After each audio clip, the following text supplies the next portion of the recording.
Vi er kommet til Hov Strandcamping i dag, og lige kort info. Ejeren er indforstået med, at vi filmer, og så alt det er på plads.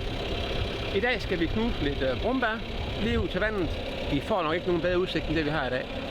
Jeg har været hernede nogle gange og taget noget herovre bagved, som der er i vinters, men ikke lige på at gå og kigge på senere og se, hvordan det ser ud nu her.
Så er vi kommet til Hov i dag, og herude har vi en lille opgave for Hov Strandcamping, som jeg har været ude og knuse for i vinters også.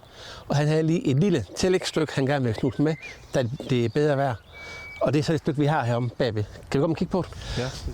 Til at starte med har vi knust et lille spor ud til højre i noget brumbær, og han var egentlig lidt træt af, at det groede ud over det hele. Her kan vi sige, her er vi på hans ejendom, hans grund, hans jord. Når vi kommer længere ud af, så har vi et hegn her. Det første stykke hegn, det er også hans, og derovre står der en hjørnepæl. Det er skel cirka 1 meter længere ude af. Og her skal man passe på, at man ikke kommer for langt ud, for der har vi jo strandbeskyttelseslinjen. Vi har paragraf 3 jord, og det er noget af det, hvis vi kommer ud af det, så begynder det at koste penge. I nogle tilfælde kan man godt få lov til det, men så skal man søge om det til de rette instanser, og det er også noget, der kan hjælpe med, hvis det bliver aktuelt. Men 99,9% sikkerhed og knuse det herude, det får man nej til. Det her det er kun grovknust. Det skal ikke være nogen golfbane. Det skal bare ned, så han kan få lidt udsigt, og han kommer af med alle hans skide brumbær. Det er en hegnhane. Det fjerner han selv, så det skal jeg ikke tænke på. Og igen, man tænker, det er ikke det pæneste, men der går et halvt år, så begynder brumbærene at skyde igen, og så kan man ikke se, det er her. Og nogle er for, og nogle er imod, men nu får det luft, og det får lys, så får du liv til det nye dyr, og til nye opvækster, som kommer hernede i bunden.